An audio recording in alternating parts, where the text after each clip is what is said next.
99.1 The Sports Animal. It's in the cage, MMA radio. Great to have you with us once again. I am Vince Ferrara alongside Tim Loy, bringing you MMA discussion, 1 hour weekly show here on the Sports Animal. Tim Loy, how you doing, sir? I'm doing well, man. Doing well. Hanging in there. Hoping we can get to May. Hoping we can bypass April and just get on to May.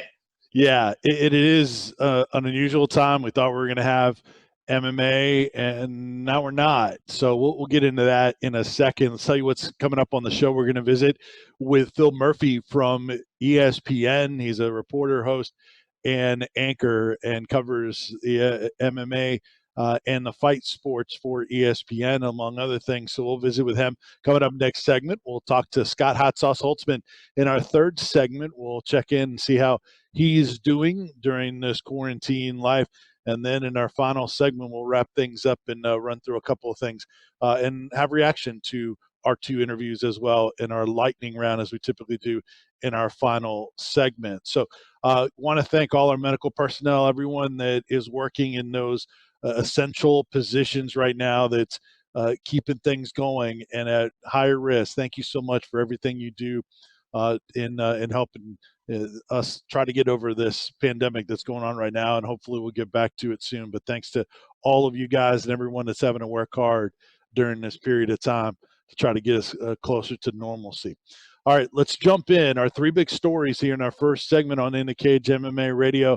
And Tim, as I mentioned, UFC 249 was supposed to happen. Dana White says it could have happened, but it is now canceled or postponed, however you want to phrase it. And the ESPN and Disney highest of higher ups told Dana White to stand down. So that show and all the other shows that were planned after that, not going to happen. You were one that was very confident and hopeful that we would see the UFC fight on April 18th. What's your reaction to us not getting it now? Definitely a roller coaster of emotions, Vince. It's been kind of up and down. I was pumped last week. I was excited for it. Gave me something to kind of look forward to over the next week and a half. And so definitely a bummer to hear the news. Definitely a letdown. We only got about 2 days of excitement and build for it before the rug was pulled out from underneath us. To me, man, I'm of the opinion that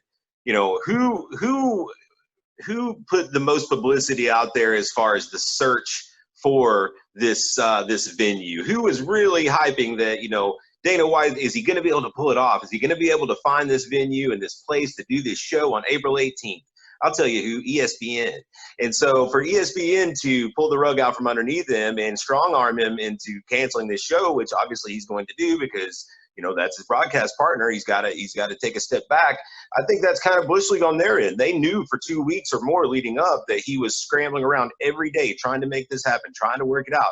Then when he works it out, they pull it out from underneath him. All the while covering this as a story. Dana White is out here looking for this spot. Is UFC going to happen? And then they're the ones to pull the rug out from underneath them. That's garbage. Was it different people that made the decision? That's what we don't know, because some people think that, hey, it was the governor of California that really leaned on ESPN and Disney to make this decision. It could have very well been maybe that swayed them, or it was just different people from the run the day-to-day that maybe made the ultimate decision from a PR standpoint or whatever to wait on it. Well, you would have a hard time convincing me that the people that are the higher ups are not aware of their programming or don't have some sort of input or approval as to what's going on the air. Sure. Yeah, no doubt. The coverage was certainly there. And then the timing of it was interesting too, because to your point, there was all of that discussion and all the interviews and steps along the way. And then suddenly it changed. So that's what we don't know is, did they know from the beginning? Did they change along the way? That's the tough part of it. So what do you think about where we go from here? How long is this gap going to be for Dana White and the UFC? Because he said in that Brett Okamoto interview that, hey, I'm going to be the first sport back, and we could have made this happen. We had another venue, even if that one didn't work out. What kind of timeline are you thinking that we're talking about Dana White having to wait before he leads the way again? I mean, I still think they'll be the first sport back. I do think that that is the case. I think that they've just got the ability to they could put a card together on a 2-week notice and make it happen. So I do think they'll be the first ones back. You know, I would hope mid-May, give or take, if they are truly hoping to start opening things back up at the 1st of May. One would think that mid-May would give them a couple weeks to throw something together. You know, some places like Florida, you know, I think they're open to it. I feel like I saw some article where somebody with the Florida commission may have like tweeted or put something out on social media like saying, hey, UFC, bring it on. And of course the WWE is operating there as well, so I don't see a whole lot of difference in running with no crowds between those, you know, between WWE and UFC. Well, Vince McMahon was able to get the WWE into a central business status. So maybe that's what Dana White Yeah. did. Yeah, I mean, you know, at the end of the day, if they're not having crowds there, I think you've got a comparable amount of production staff and talent on hand. So I think I feel like that could work. Tim Loy, Vince Ferrara here on In the Cage MMA Radio. All right, let's move to our second big point, and that's where the rest of MMA outside of the UFC stands.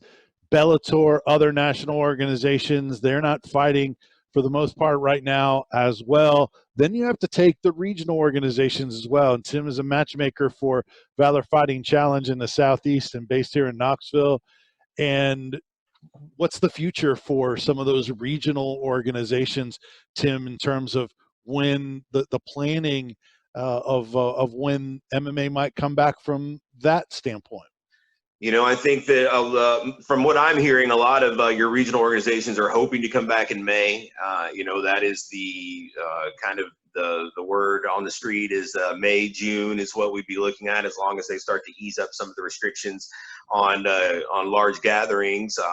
Say they were to do that at the beginning of May or begin to ease up on it in May, then that would give a month to 6 weeks if you were to look to go in June to put together a show and promote it. I feel like when we're able to come back, you've still kind of got a little bit of a what if factor from both ends. You know, there's the train of thought that people are going to be excited to get back out because they haven't been allowed to congregate for a couple months by that point. So there'll be some excitement to get out and do it.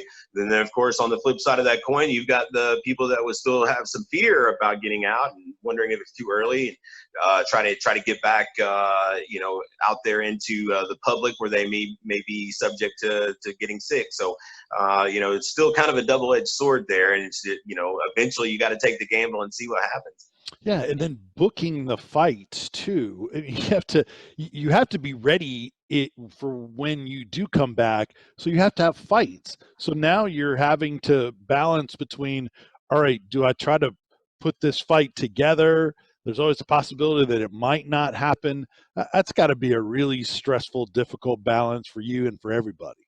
It's super tough, you know, because in an ideal world, fighters are going to want 6-8 weeks minimum to get ready for something. Now, that said, a lot of these guys have had fights scheduled, and so they are anxious and they're ready to go. But then you've got their gyms closed for this interim here, so they're not quite getting the training they would like to have. So it's really kind of a case-by-case basis. You've got to deal with these guys. And then you've also got to think, you know, you've got to have time to promote the show properly. You can't just say, you know, on a regional level where you depend on a live gate, you know, to be successful, you can't just say, you know, the week of the show, okay, we're going to have a show this week. Well, no, we have to have time to sell tickets. We have to have time to get, you know, advertising out there to let people know that we're having a show. It isn't like on the regional level, you've got the content rights fees that you get with the UFC, where you can run an empty arena show. All you got to do is get a fight card together, get the fighters in there, close it off. No, we got to be able to sell tickets. Yeah, really reliant on it. It's almost almost like people living in the corporate world that, you know, make 6-7 figures versus those paycheck to paycheck. And a lot of times those regional organizations can't take a massive hit like that to continue operating and do it the same way, right? Absolutely. You know, you're looking at risking $15,000, $20,000, $30,000 on an event if it tanks, you know. So, you know, some people have the backing to be able to do that a time or two, you know, but you can't do too many of those and stay in business. You know, it's a calculated risk every time you put on an event. So, you know, if you roll a loser, a big loser, once or twice in a row, you can be out of the game.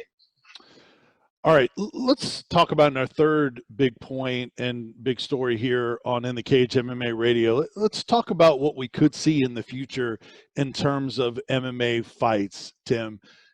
First we'll start, and we'll fly through these because there's a lot of them that I would like to see and would love your reaction to them. Let's start with what happens with Tony Ferguson. Does he get Habib first? Does he get, and that would come later in the year? Does he get Justin Gaethje first? What would you most like to see, do you think, for that next fight? Oh, well, I think that, what I'd like to see and what we will see are probably two different things. I don't think that, with Habib being out with Ramadan and not being able to be back till the end of the summer, surely they're not going to keep Tony on the shelf after he's been ready, for this spotlight. So I think we see Tony like pretty quick. I think like when they get back and running and, whether it be May or June, I think we'll see Tony, fighting before Habib. And dude's talking about continuing to make weight too, just because, just because he's an animal. Right? Oh yeah. What about Conor McGregor? What do you most want to see for Conor McGregor? Is it Gaethje? Is it Nick Diaz? Is it somebody else? What would be Tim Loy's choice in matchmaking for the next time we see Conor? I personally would put him with Gaethje. I now, it probably works out that Gaethje goes with Ferguson most likely, I guess, if they want to get Tony in action there. But I think it's an action fight. I think there's no way that is not a good fight. Someone's going to get knocked out. It very most likely will be Gaethje, but at the same time, Gaethje's going to be game. If you're looking to elevate Conor and move him on to a big fight after that, then it's kind of one of those calculated risks that, Gaethje's going to give you a good fight, but it's going to be stylistically the fight that you want for Conor. What would you think of another lightweight bout between Dan Hooker and Charles Oliveira, or is there some other matchup you'd rather see maybe Hooker in? Man, Hooker, that's a good one. I mean, Oliveira fight makes sense, I guess, but it's not something that just like perks me up either. That may be a fight that we end up seeing. I think that's probably a good realistic one. But as far as like what I would like to see, coming off the win over Felder, wasn't there already some talk about him fighting? Man, who was it? There was Hooker and Poirier, I think it was. Poirier, yeah. That's a fight that's an action fight that I think I would be more excited to see. All right, John Jones. Do you want to see him with a rematch with Reyes? Do you want to see him with Blachowicz? So what do you think for John Jones? And who knows when we see him? Yeah, that's a good one, man. I think that Blachowicz is probably the one that we're going to see. I think that is the one that they will do next. It's kind of the lazy one, if you will, but it makes sense, and you can't really tear it down. It's just kind of one of those placeholder ones that we just kind of expect John to just take care of business and get on to the next one while he kind of builds up something bigger. Yeah, honestly, there's not a ton of options, as you know, in that light heavyweight division. All right, heavyweights. It's Stipe and Cormier. It starts and ends there, right? Yeah. There's no other fight that really anyone cares to see is Stipe and Cormier. If Cormier fights again, then who knows if that even happens. But I think Stipe and Cormier is the fight for sure. And there's really, someone has to emerge from that other little pack beneath them, in my opinion, that is a credible challenger that we can really feel has a chance to upset Stipe, and I don't see that. Yeah, I think there's some good fights. I mean, we were going to see Ngannou and Rozenstruik. That's 2 versus really 6. Yeah, that was going to be good. But Ngannou had, he's still kind of working his way back from that lackluster performance that he had when he really got the opportunity. So now, he's shown it. He's getting his knockouts again. That would be a good fight. I think Rozenstruik's undefeated. That'd definitely be a good one to put him back, right there at the top. Yeah, I'd kind of like to see Curtis Blades and maybe a Derek Lewis and Alexander Volkov. Who would you like to see Blades in there with? Man, I'm just not a huge Blades fan. There's something about it. I just can't really invest myself in his fights for whatever reason. So, I guess, Blades Volkov's fine. but like I don't. It's nothing that really gets me excited, to tell you the truth. He's just not a guy that I see as a guy that has a real good shot to win the title, even when he gets there. Another fight that's been discussed because they've been up in each other's face is a welterweight bout between Kamaru Usman and Jorge Masvidal. Is that one that you would put pretty high up on your want-to-see list? Yeah, I'd love to see that fight. I think the build-up for it would be really good. It'd be fun, but I think stylistically it's terrible for Masvidal. I think Usman's just going to be so much bigger and stronger, and I think that Usman wins that fight. But I think the build-up to it would be exciting, and it'd definitely be entertaining.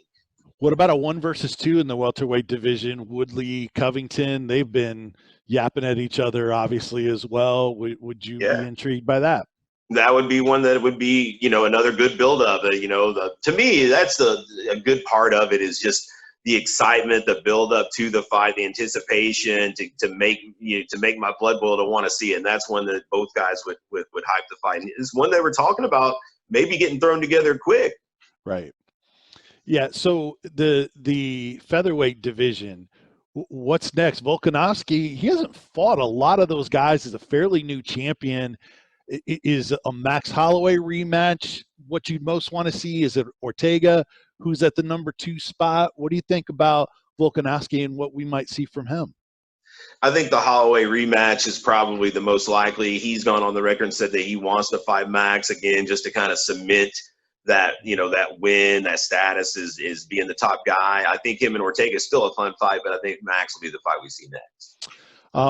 Anything else? I mean, Adesanya, Costa, maybe Henry Cejudo and Dominic Cruz. I think I saw that floated around, even though Cruz hasn't been in there in a while. In terms of the guys, any other fights out there that you'd like to see put together? I mean, we're gonna see Adesanya and Costa.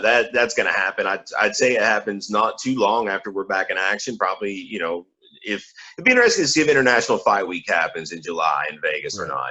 Obviously that's probably going to be the home to. I would imagine they're putting together a big weekend for that now, if indeed it happens. But I would say that's a fight we're going to see. And then Cejudo Cruz, man, I was pretty pumped for that. Whenever they said that Aldo was going to be out and Cruz was in versus Cejudo, that one did it for me. I'm excited to see that fight. Yeah, I agree with you. I've always liked watching Dominic Cruz. In terms of the women, Andrade Namajunas was another fight that was originally going to happen. Is that at or near the top of the list of want to see fights in among any of the women's divisions? Yeah, I think that Andrade and Rose is a fight that we're probably going to see soon, especially with it just having been booked. I think they'll run right back to that. A redemption story for Rose. And then for me, I'm excited to see what Weili Zhang does next. Who are they going to give her next? Is it going to be time for them to go ahead and step Tatiana up? Is it going to be the winner of Rose and Andrade? That's, to me, is kind of where the curiosity lies in the women's division. All right. This is fun. We can go on and on. There are a ton more that we could get into, but it's fun to kind of think about what the future might hold once the sport gets back going. So it's not about all reflecting on what isn't happening. It's still having some hope and looking into the future. So I hope you enjoyed that, and maybe think of some of your own fights, and you can send those to us via social media as well. That's Tim Loy. I'm Vince Ferrara. We'll visit with ESPN reporter, host, and anchor Phil Murphy. That is next on In the Cage MMA Radio. 99.1 The Sports Animal here on In the Cage MMA Radio. I'm Vince Ferrara. Tim Loy will rejoin us in just a little bit. And don't forget, Scott Hot Sauce Holtzman on the way in our next segment. We'll talk to a UFC lightweight based here in Knoxville, Tennessee. Right now, let's talk about UFC 249 that almost happened, the island and everything else that was happening in the UFC world with Dana White. We bring in from ESPN reporter, host, anchor, covers MMA and the fight sports and much more for ESPN and ESPN International. Phil Murphy rejoins us here on In the Cage MMA Radio. Hey, Phil, Vince in Knoxville. How you doing during this quarantine period? Vince, I'm doing pretty well, man. Trying to stay busy, just trying to stay, I guess, honestly, for me, mentally healthy, checking different goals during the day, whether it's painting a room here in my basement or going out for a run in the neighborhood when weather and conditions allow. So doing it pretty well so far, but, might have a few more weeks of this. Yeah. Let's get to Dana White. I mean, he was adamant, and even when doing that Brett Okamoto interview with ESPN, he said, look, I could have made this happen, but the higher ups at Disney and ESPN told me to stand down, and I did. What'd you make of this series of UFC events almost happening and then not happening? Well, first, I believe Dana. I believe that he could have pulled it off, and had there not been intervention from some of his colleagues and, in some sense, bosses, the people who pay for the UFC to be on air, I think we would be talking about Tony Ferguson against Justin Gaethje here in a couple days at UFC 249, Tachi Palace, the old WEC stomping grounds in Northern California. What do I make of it? I think it is for the best, because I think it was inevitable that somebody would have tested positive as a result of this, just given the proximity of these fighters, how closely they train, having to import medical people to check the fighters out pre-fight, post-fight weigh-ins. If you've ever been to one of these events, it's impossible to do so without very close interaction amongst a number of people. So risk reward, I think it's definitely better in the grand scheme of things, that things were put on pause for 3 or 4 weeks at least. And going forward after this, you look at, with these fights being paused, we're just going to get a higher concentration of events whenever fights resume, whether that's mid-May, as Ariel Helwani's reporting, or maybe later in the summer if the COVID severity continues to be at a high level nationwide. So you believe Dana when he says we're going to be the first sport back? I do. Only because the first opportunity he gets anywhere, he's going to jump on. And you look at the other sports in the American landscape, again, German soccer is going to start first week of May. They were really ahead of the curve on testing. I don't think the UFC is going to beat them, but if you look at purely an American sense, the NBA said, Adam Silver at least said, I'm not going to make a decision until May 1st. And Brian Windhorst is reporting there's a 25-day back to basketball plan. So they're talking May 26th. Ariel Helwani the other day on his DC and Helwani show reported May 16th is the date that he's heard a lot of fighters targeted, where Nevada may reopen the doors, the Apex Training Center hosting events, and doing so maybe even multiple times per week, Thursday, Friday, Saturday, or Friday, Saturday type things, just to get a lot of fights back in the door, get the TV rights back up. Dana says he's committed to 42 live events this year. He says that's still his target. So we're running out of weeks to hit that number. You're going to have to see a couple weekends with multiple fights, and I think that's one way they do it. So as long as the trajectory remains positive in Nevada, that I think is the likeliest scenario. We're visiting with Phil Murphy from ESPN, talking MMA and UFC. So Phil, do you think that do you think a vaccine would be necessary before they come back, or just the general health precautions and maybe fever testing, things like that, in order for the UFC to come back? Well, first, everything I say here is second or third hand. I don't have any letters and punctuation after my name. Right. But from what I understand, we're nowhere close to a vaccine being widely available. So what it's going to have to be is widespread available testing.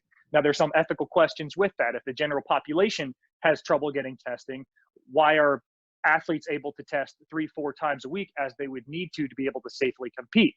It's a valid question. As my friend Mark Ramundi would say, it's a legitimate question. Got him booed out of the arena when he asked Dana White at UFC 248, are you concerned about the coronavirus compromising events? People weren't happy about that. Turns out Mark was right. Back to your question, I do think there would need to be widespread testing and consistent testing, and that's not just the athletes competing. That's the people they're grappling with in sparring sessions. That's their coaches. That's even down to the judges and referees. Anybody who has close interaction with these athletes.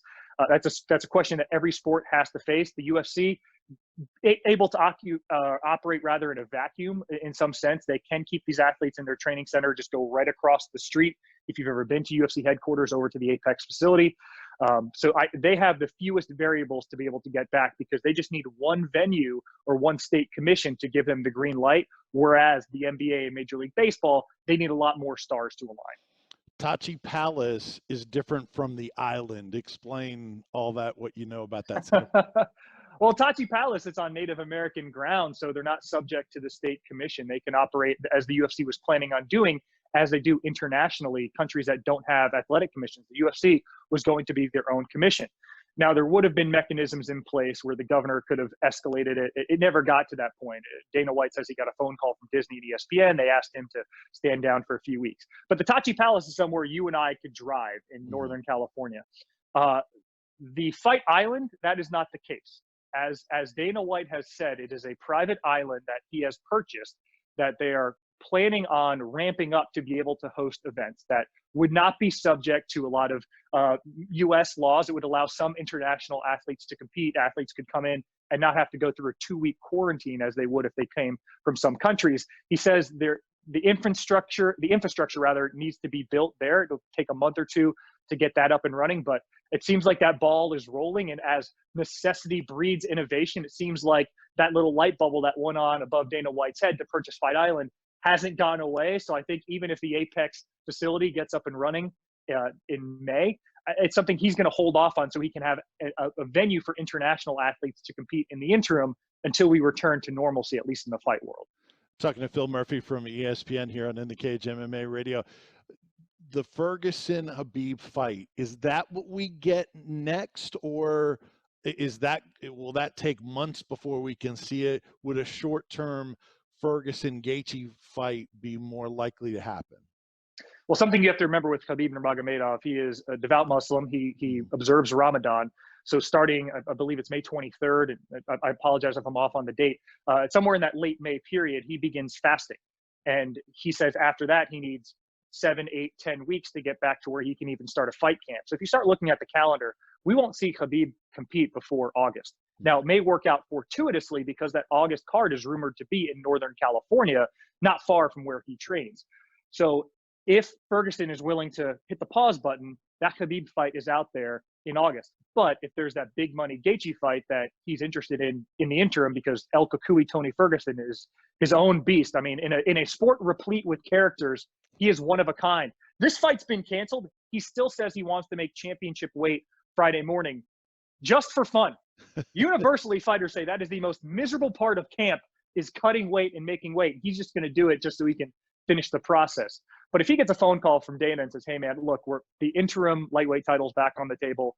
I'm going to have you fight Justin Gaethje Memorial Day weekend at the Apex. You're going to be the main event. I would tend to think Tony Ferguson, in my brief personal interactions with him, I think he would say yes. But Khabib's true title defense, I think, will be August, September in all reality. And again, that's assuming that we can be back to normal, whether that is a major pay-per-view, whether that's with fans in attendance. I think those are more of a long stretch. That may be an empty arena scenario, but the timetable for that, I think, is August, September. What else would you want to see in terms of fights? Give me a little matchmaking of a fight or two that whether it's been discussed or not, that you would like to see once we get back going. I mean, honestly, I don't have to get too creative because what we saw that was on the table for UFC 249 was fantastic. Rose Namajunas against Jessica Andrade, the rematch from their fight in Brazil. I was in Rio for that, UFC 237. First round, Rose piecing up Andrade. She makes a mistake. Andrade slams her on her head, knockout slam. I mean, that fight we were all itching to see again. I know Rose lost a family member or two recently to the coronavirus.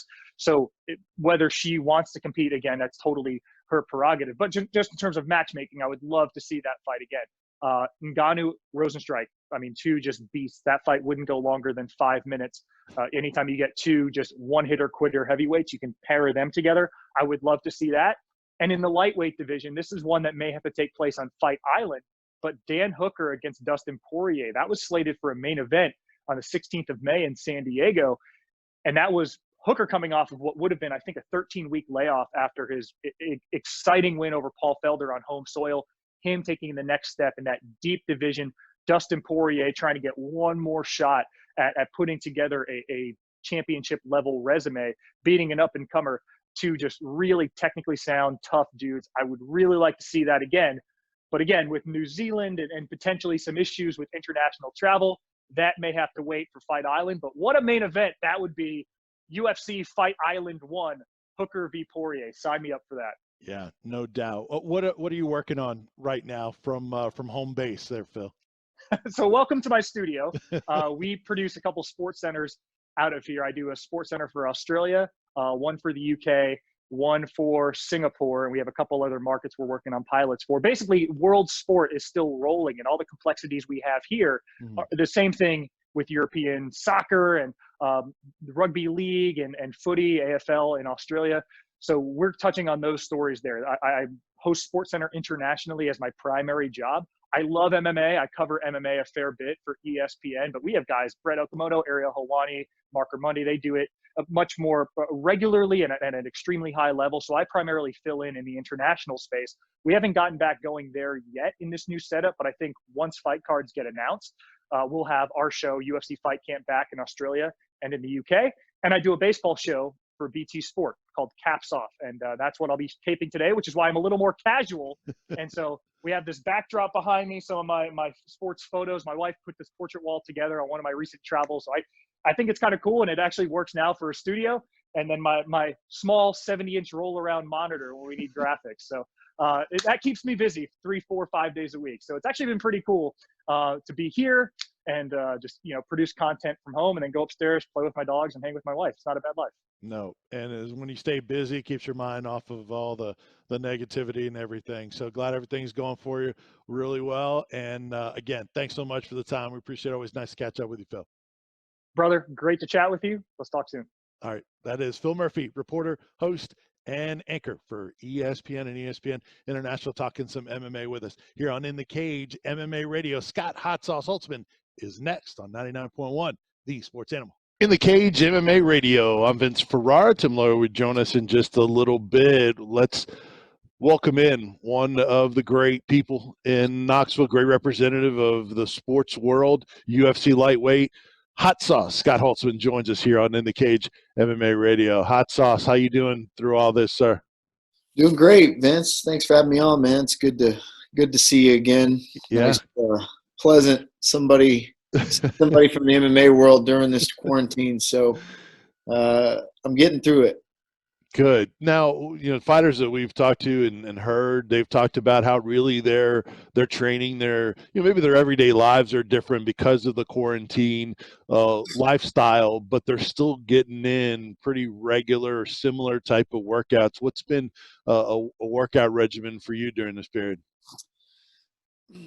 I've been going pretty hard. I haven't really been doing anything MMA related. I thought it would pass pretty quickly, but here we are, 4, 5, 6 weeks in. I don't even know how long. So I've been working out 6 days a week. I think my goal right now is to just maintain a good physical base. So I've been doing general physical workouts. I have a small workout group of like-minded guys, a couple other professional athletes, and we're all trying to quarantine and do the right thing. And but we're also realized that part of our job is staying in good physical conditions. So we've gotten together 6 days a week for the past 4 or 5 weeks since everybody's been home and working hard and getting after it. But I do have my home punching bag. It was on the front porch yesterday. So I'm just waiting on my stand now, and I'll be getting after it in the basement on the punching bag. So gotta start getting back into it. Outstanding. We're visiting with Scott Hot Sauce HOLTZMAN from Shield Systems in Knoxville, UFC lightweight here on In the Cage MMA Radio on 99.1 The Sports Animal.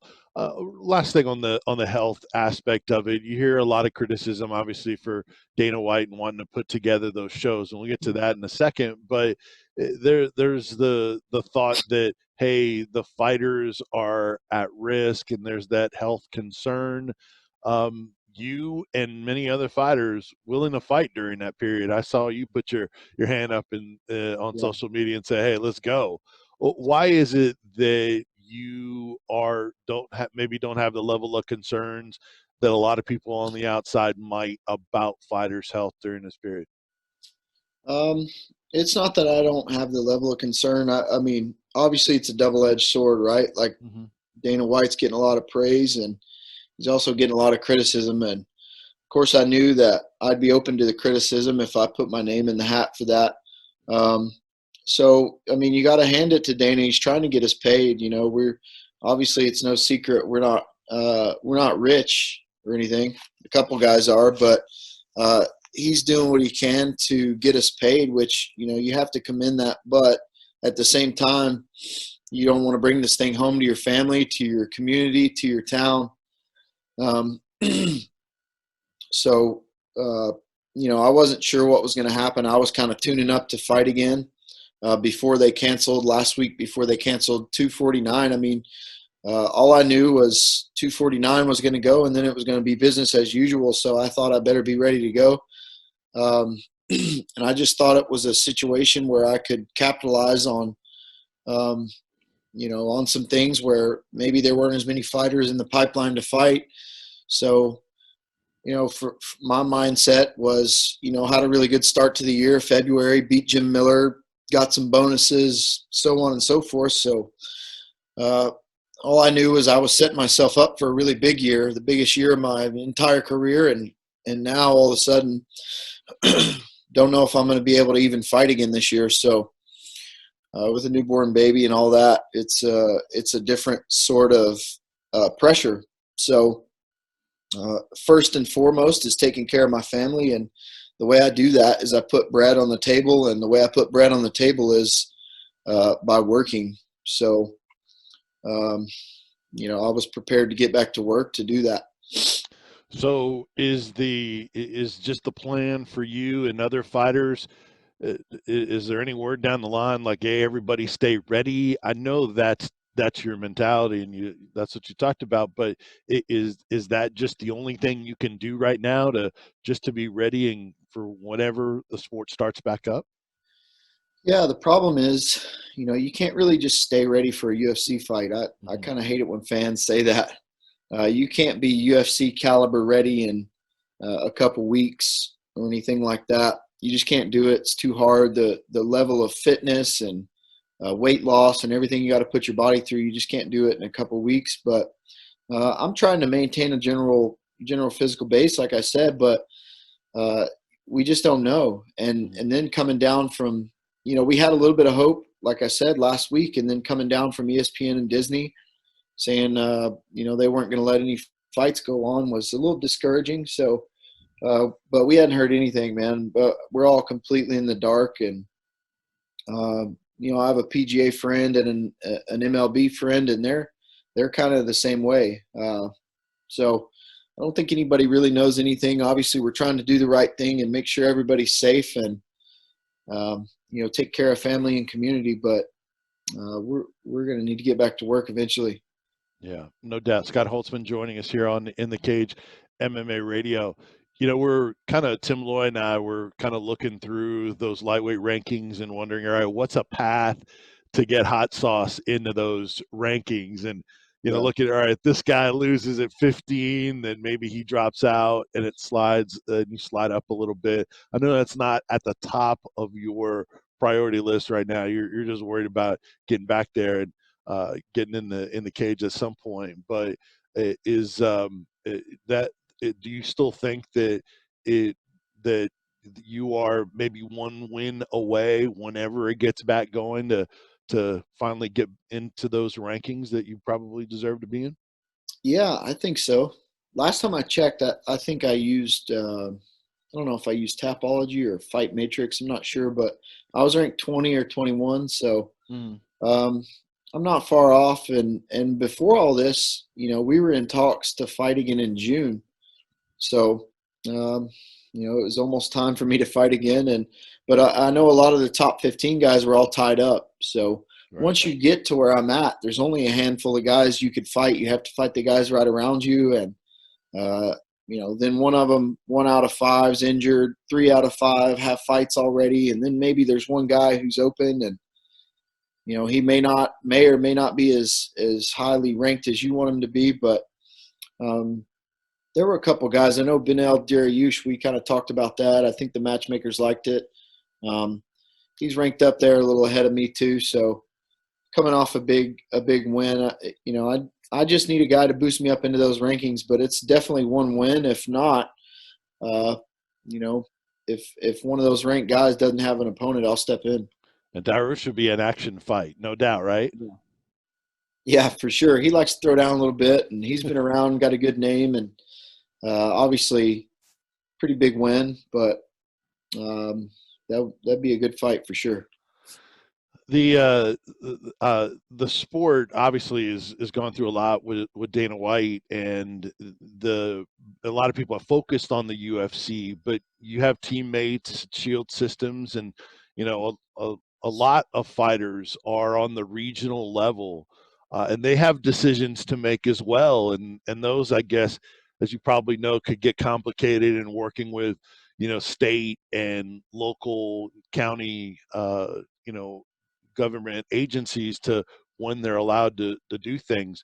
Do you think we'll see maybe the regional circuit return before the UFC, or will it go the other way around? What's your thoughts on that?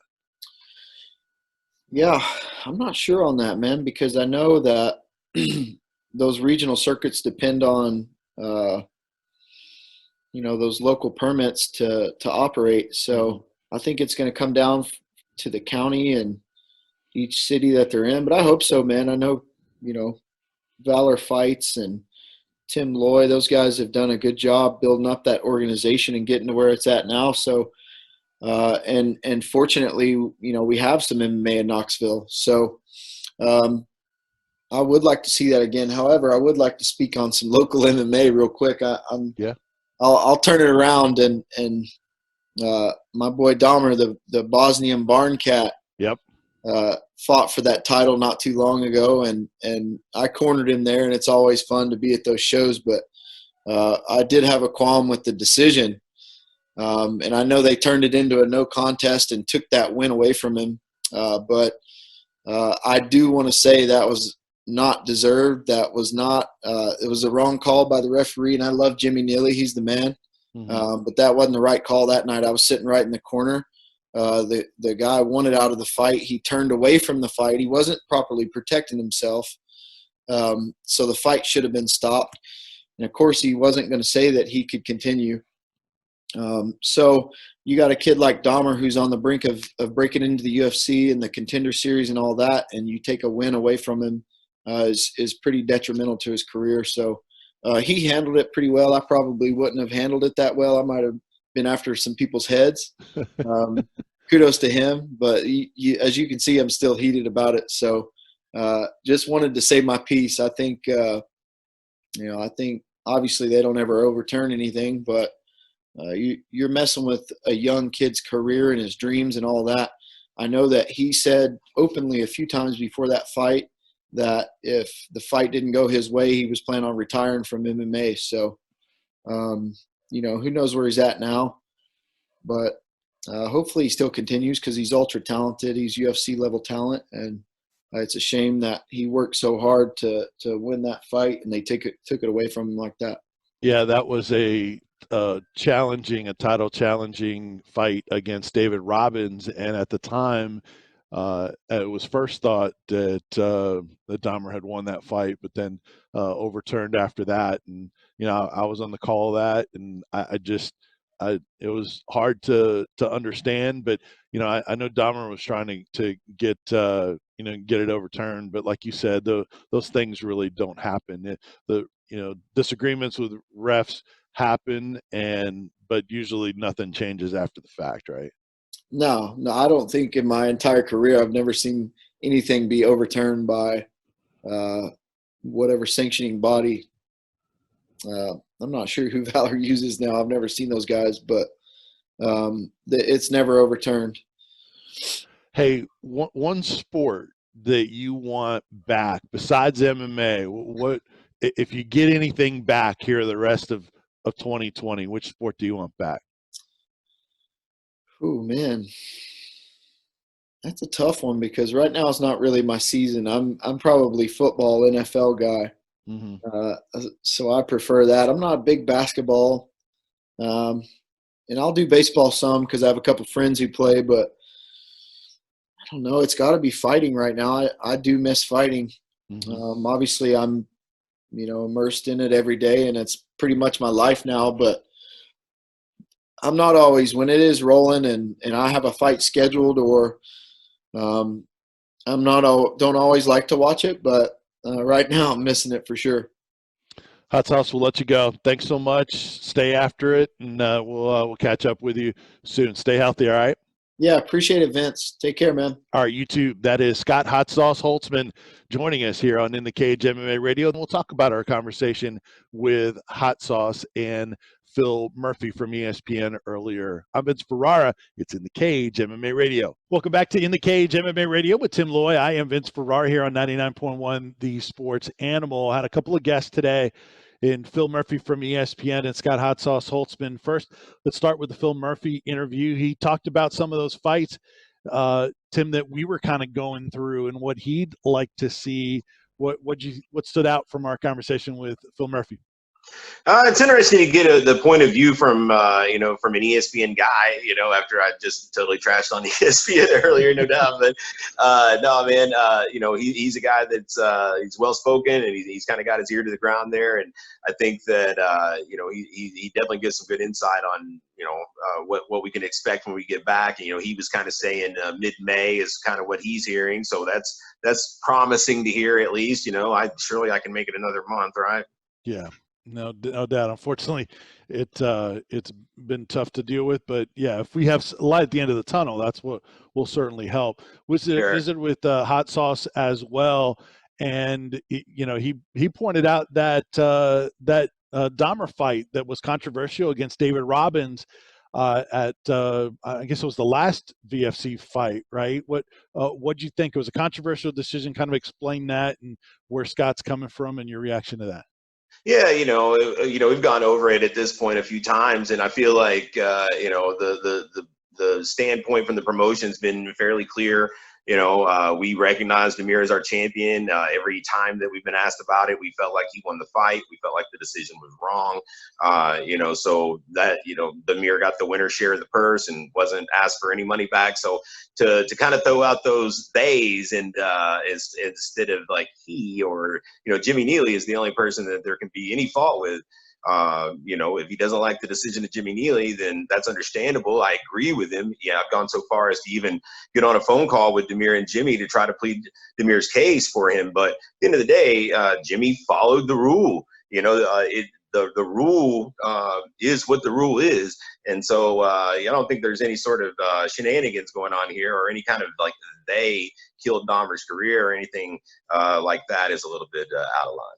Yeah, it's tough. I mean, there's going to be decisions that you're not happy with, and Scott's defended his guy and his teammate. So, sure. And I'll say this: he also mentioned he didn't know who Valor was using anymore as far as sanctioning, and he does know. It's the Tennessee Athletic Commission, as any professional licensed show would have to do. It's not a fly-by-night organization. It's the Tennessee Athletic Commission. And, Scott's fought in the UFC many times. He knows how athletic commissions work. So it's unfortunate. I don't agree with the decision, but, let's keep our focus on where the true drive lies. Yeah, and unfortunately, we don't get a chance to find out whether Demir could have gotten that Contender Series or whatever, even despite that. He may have been able to overcome that, but we don't know that the way the current status of the world in MMA right now.